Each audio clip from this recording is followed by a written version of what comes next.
Well, a very good morning to you, ladies and gentlemen, from wherever you're watching us. Welcome to another informative episode of the Candid Talk here on Herman Manyora's YouTube channel. My name is Evan Sokinyi. Well, of course, I'm joined by the one and only political analyst and actually commentator and an educational expert here, Professor Herman Manyora. Prof, how are you? Good. I would like us to focus on something here which is very important. The youth unemployment saga. This is something that has been out in the public domain, and it has been used by a number of politicians to seek vote. Like, please make me understand this. Let's start from here. Year in, year out, all the way since 1963 when the country gained independence, this is a problem that has been eminent, and it has been with us. And each and every campaign period, it is used as a tool to the votes, the youth towards voting. Really, what do you think is actually happening in this country? Are we going to solve the problem of youth unemployment, or will we still use it to the youth perhaps to vote to whichever political side our leaders deem right?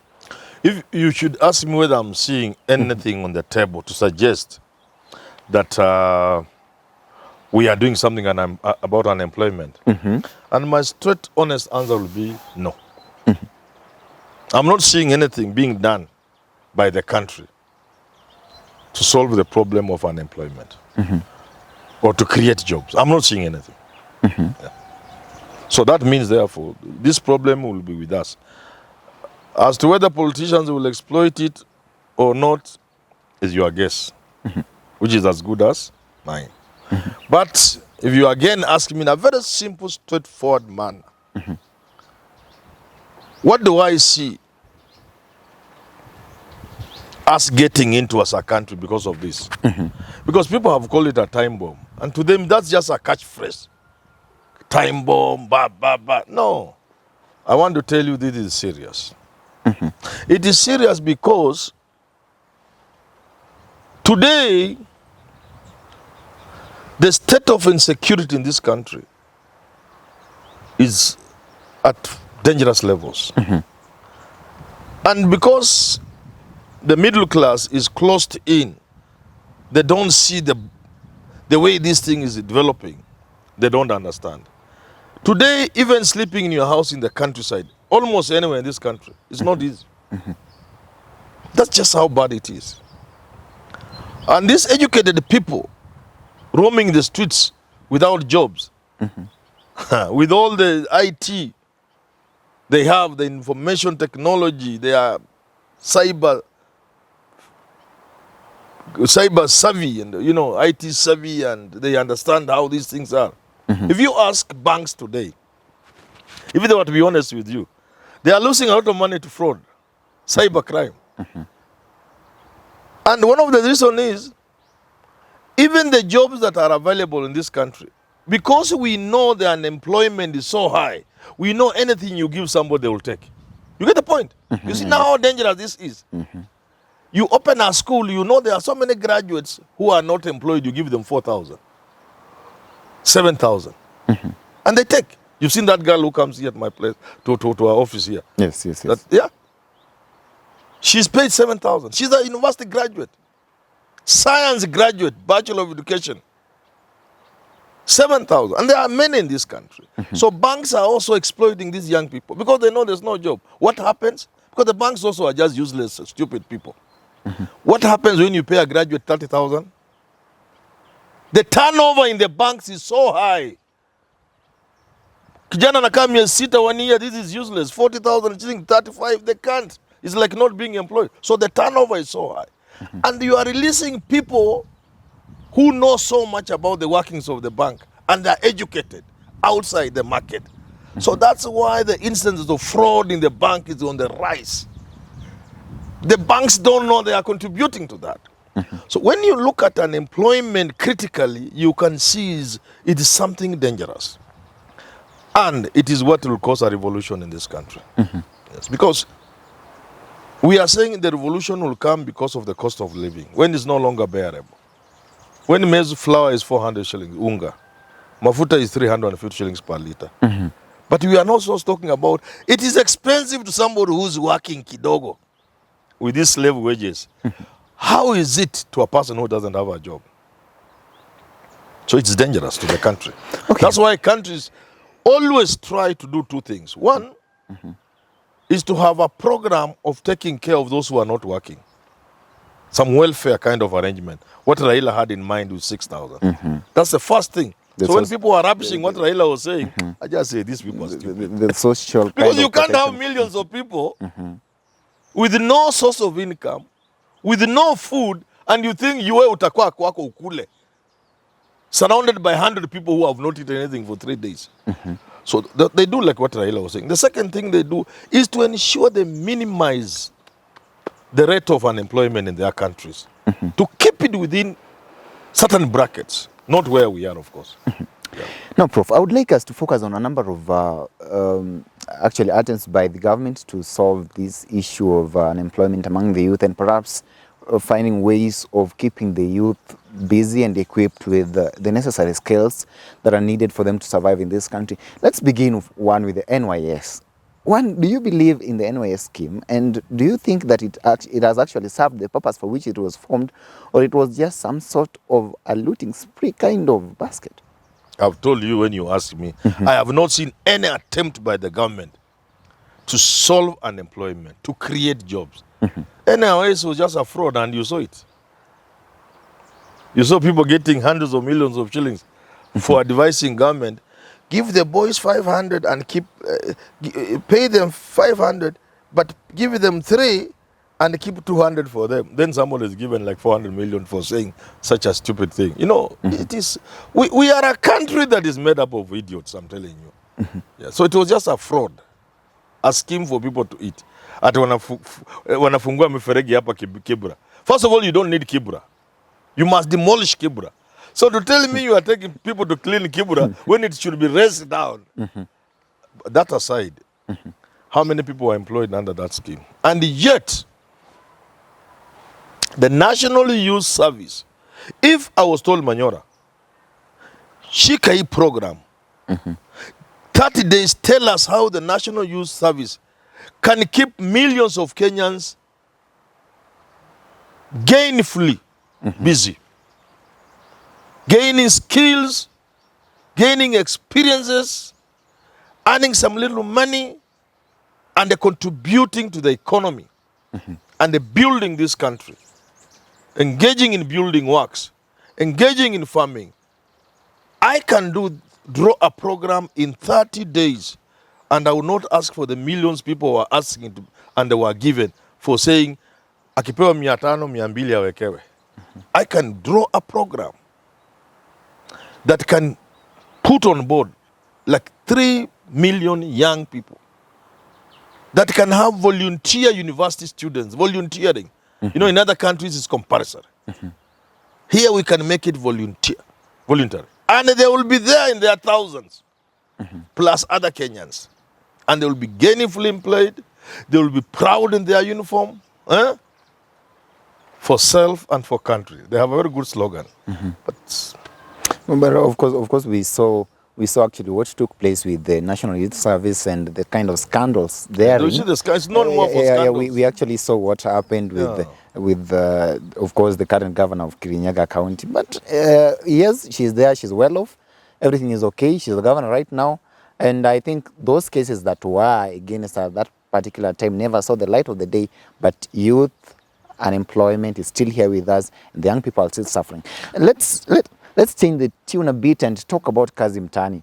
You see, this process was introduced by President Uhuru Kenyatta to at least keep the young men busy during that particular time, and perhaps involve them in some sort of activities that after which they would be paid. But then of course we also saw the recent abolition of the so-called Kazi Mtaani by William Ruto, the current president.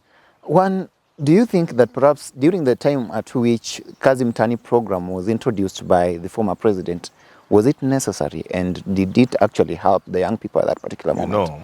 And perhaps what are some of the impacts, or rather the implications of having it abolished right now? First of all, when you want to do something, ask yourself, Has it ever been done elsewhere? If yes, how was it done? What were the challenges? What were the successes? As far as I can remember, putting people on works to keep them busy, young people, can be traced, I think I can remember too, but mainly to the Great Depression. Hitler took young men and gave them uniform. They were very happy in their uniform. But that was a precursor to danger. So let's leave Hitler.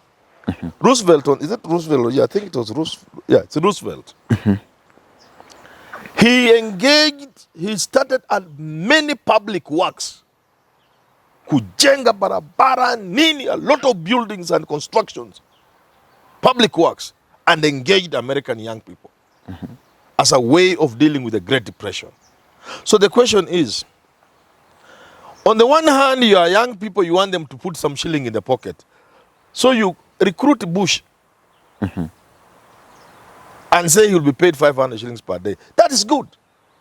Because these are our children. They should also get some little money. Pesa iko na joto kidogo kwa mfuko, unapatia vijana. But must you give them slashers to walk on the roads laughing and even wondering what is it we are doing? Even demeaning them.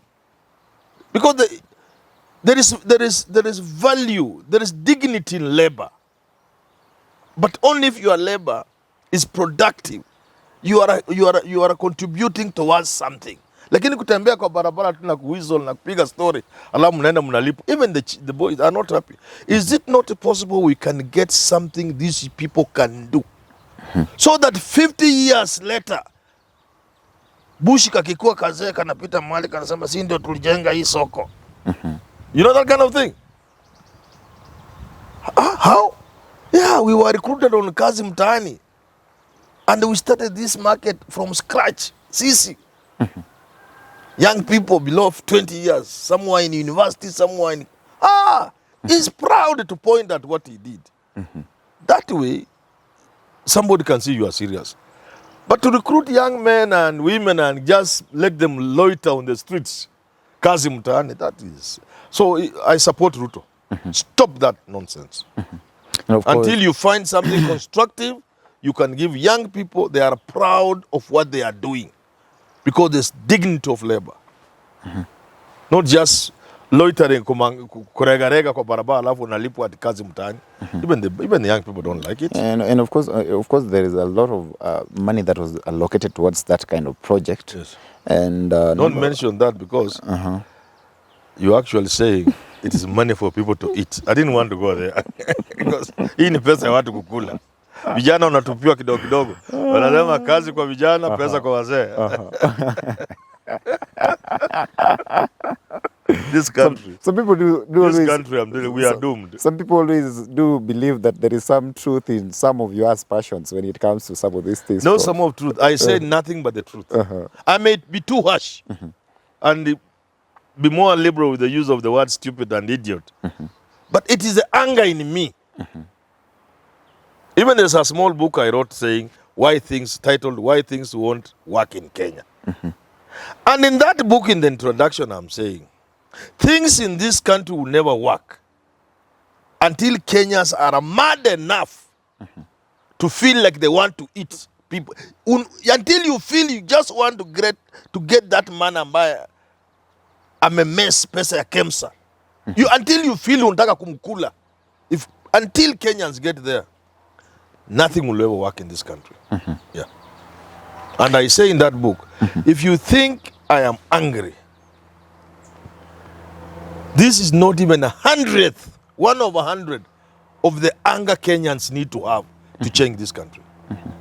Now, of course, the president said that perhaps they would be more, the young people would be more useful in the other programs. So there is this the housing program, the affordable housing program that he has, and he says that perhaps they'll be used in that kind of system in order to construct those houses. Of course, that's purely mjengo, if that is what actually we are talking about here. What they it's normally not mjengo. No, I outside support the president. It's not mjengo in the way you know it. Then how? Make me understand. What is it? Because look here, what he's saying, for example, all those houses should have standard size windows. All windows the same size, same standard for every house. Standard doors, standard windows. Now, young people will get in groups and begin their welding workshops. You make your windows. If you see there's a housing project next there, you set your welding workshop there. Mnatengeza madirisha. Then they'll go, that's how you mjengo. Prof, are you sure when these houses are being constructed, Yes. are you sure, what is the difference between somebody constructing a normal house and then the young people go there, basically the mjengo kind of style, with what the president is saying? Because definitely we know if it's about those windows, if it's about making anything important there, those tenders, we all know who those tenders will go to. That's where the problem is. No, I support the president because that's the sort of idea I want to hear. But the president is starting the wrong place. The president must start where government has power. The president must say hakuna kitanda ya shule yote Kenya hii italetwa na mabwenyenye ama itatoka China. All beds in schools will be made by polytechnics. All of them. All desks. He must start there. He must say everything being used in government institutions, in schools, in prisons, in the barracks. Everything they use, beds, chairs, what have you, must be done by Juakali, approved Juakali centers, and there will be no government check paid to any other person for supplying any of those goods.